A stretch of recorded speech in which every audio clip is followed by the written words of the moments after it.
I could apologize and put an end to this. My integrity won't let me. Stealing is such a huge deal for me. It's like, don't tell me I a bunch of chicks and don't have any chicks. A week after he died, you went on stage with his jokes. That's not true, man. I mean, listen, did I take millions of dollars from any of you motherfuckers? Because that's what you did to me. There were times where I had a gun in my hand and I was going to go to the Comedy Store and shoot some people. Suicidal, homicidal thoughts. Comics at the Comedy Store who don't like me, I have a couple of friends who want to come and beat the shit out of you. For real. Like, you up.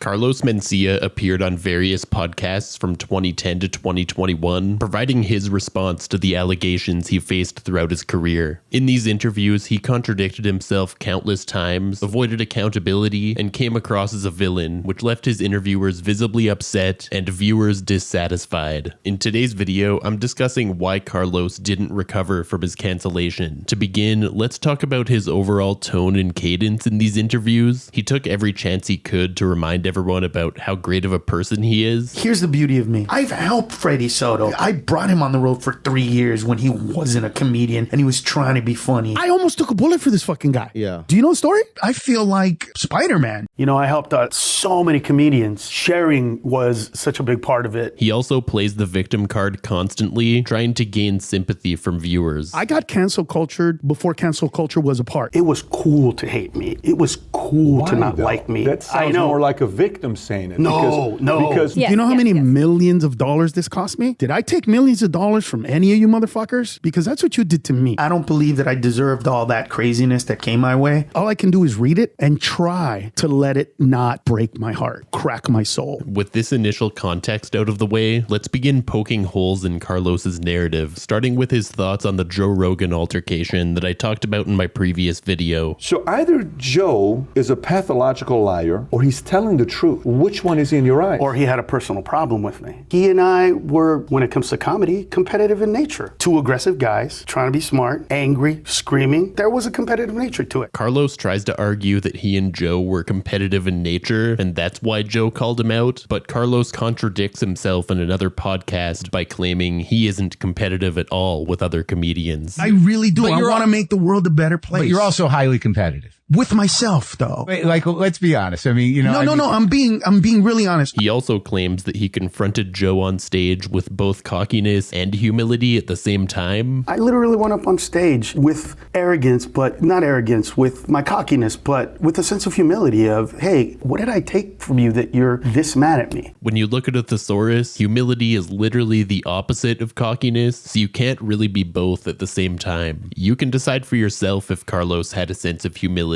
in this altercation. You're acting like a little bitch. It's easy to say you steal shit. I could say you steal shit, but I don't, because I'm not a little bitch. I think that you're secretly in love with me because you can't shut the fuck about me. Moving on from the Joe Rogan altercation, let's talk about Carlos's narrative regarding him bumping other comedians. When he first went on the Mark Maron podcast in 2010, he was completely unapologetic about bumping. When I'm on stage at the Comedy Store and I see one of those guys and he's on the list after me, fuck him. Fuck him. Because I've tried to be nice to these guys. But a part of me wants to be cool and be like, let me be a nice guy. That shit don't work though. Yeah, because you're too angry. No, it doesn't help the situation. But do you think that bumping them and doing an hour helps? No, but it doesn't hurt. It doesn't hurt. It makes you more of an asshole. When he came on for the follow-up episode, also in 2010, he was all of a sudden very sensitive to how negative bumping was, yet he still tried to justify it by playing the victim card. That doesn't feel good. It doesn't make me happy. It does when it's those pieces of shit. Okay. As much as they're trying to ruin my livelihood by putting it out to everyone in the world that my art is shit, it doesn't condone me doing the same to them by performing so long that they don't get to perform in front of a decent audience. You don't deny that. You say you were an asshole at one point. Oh, Said, yeah. Okay. Oh, yeah. But not an asshole, because I was following the rules, just the rules changed. I feel like the guy who got hazed, and then the year after, I didn't get to haze anybody because it was not appropriate anymore. His apologetic tone feels even more ingenuine when you look at a more recent podcast appearance where he apparently still finds it funny that he bumped other comedians to the point of laughing uncontrollably. I do owe those guys an apology. That was not fucking cool. As funny as it can be.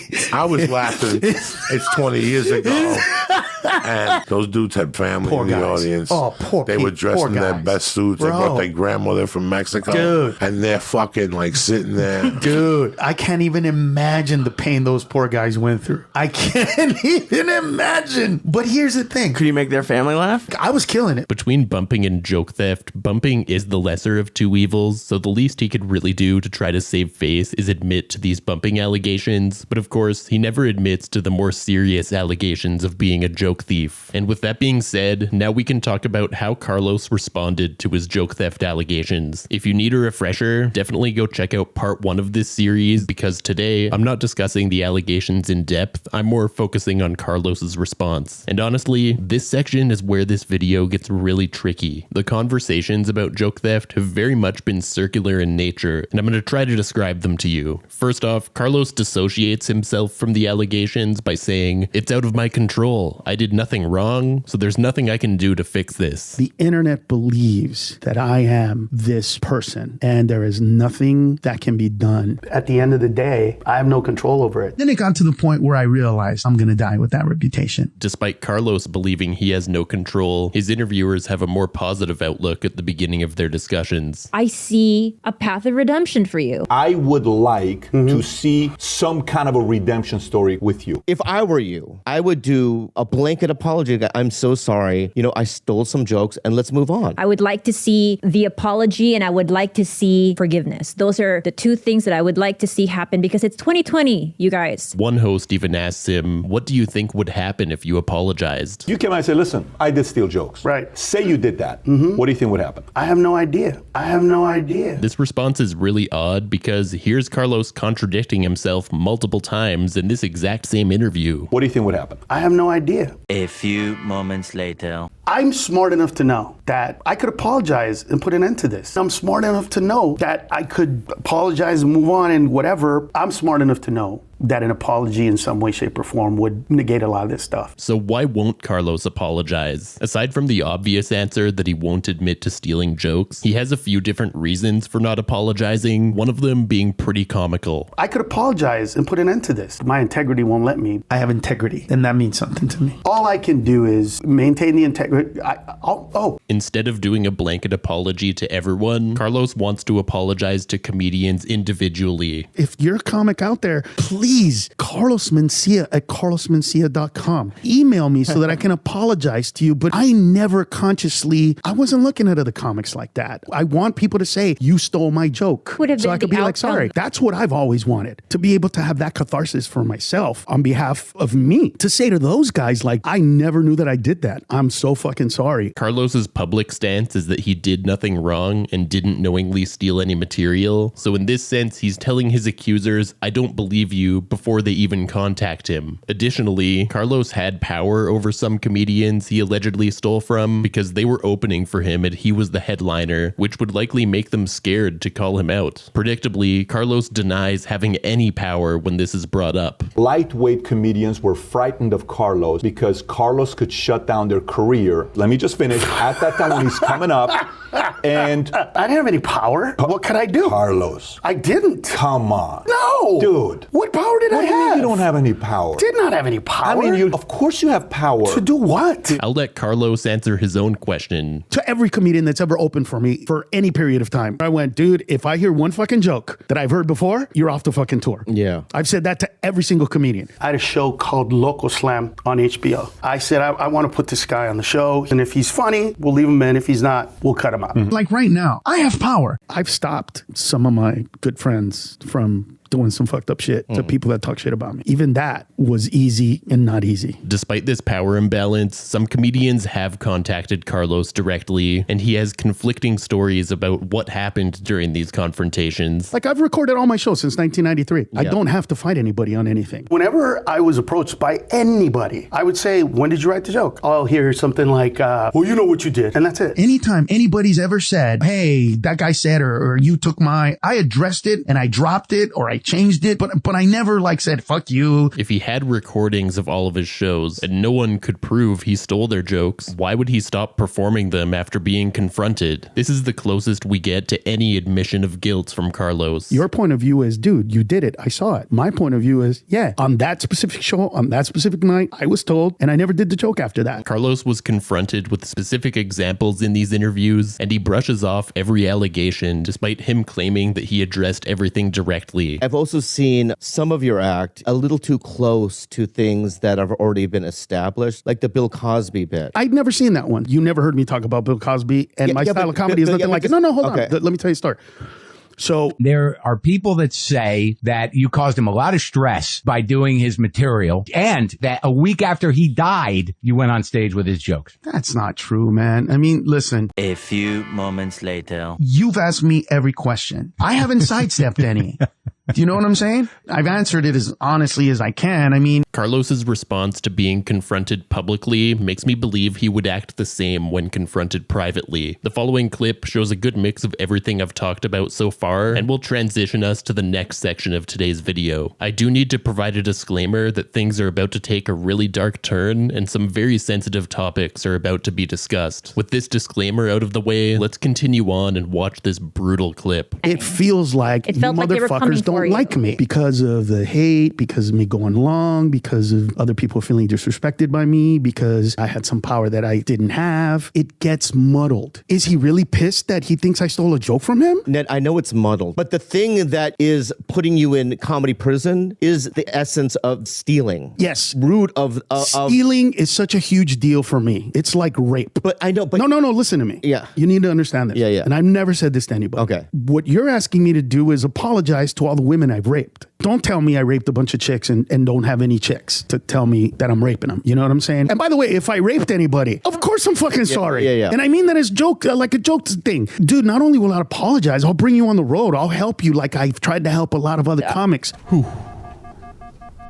Okay, regroup. Not only is this extremely tone deaf and disrespectful, but this is a ridiculous comparison, as many viewers pointed out. As somebody who's been sexually assaulted, what you did is so petty theft compared to raping anybody. So don't even put yourself in like that like criminal. Except financially it's speaking, not that big. It is a big deal. Do you know how many millions of dollars this cost me? Imagine if this were someone's response to being accused of sexual assault. That's what I've always wanted. To say to those guys, like, I never knew that I did that. I'm so fucking sorry. How can I make it up to you? What are you doing right now in your career? Do you want to open for me? Do you want to do some tour dates? He makes this analogy more than once, but I'm not going to spend more time on it because, you know, he isn't going to say anything else this bad, right?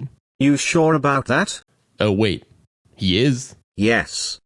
Okay. Playing it in 3, 2, oh no. 1. Don't get me wrong. There were times where I had a gun in my hand and I was going to go to the Comedy Store and shoot some people. There were dark moments, like really dark, suicidal, homicidal thoughts. And I'm proud and lucky through the moments when I had a 9mm in my hand and I thought maybe I'd just shoot myself or go to the Comedy Store and shoot some comics. I'm glad that I didn't go online or I wasn't on the radio the thousands of times that I've been baited and say, hey, what do you think about this comic? I don't go there, brother. So in my first video, I mentioned how there's a lot of smoke surrounding Carlos Mencia. Well, at this point, I'm pretty much convinced he is engulfed in flames. Listen, I don't think you should air this, but I'm in a vulnerable place. You know that I have some fucked up family and some fucked up friends. I've stopped some of my good friends from doing some fucked up shit to people that talk shit about me. Even that was easy and not easy. I want, especially comics at the Comedy Store who don't like me, I really want you to know this. I have a couple of friends who want to come and beat the shit out of you. For real. Like, fuck you up. By the end of his podcast appearances, all hope of any path to redemption seems to be lost. Having you on, I was really nervous about it, you know? And I just feel like we're at a point where it might be a situation where it might be unfixable, which is a sad thing. It's difficult because people want to believe what they want to believe.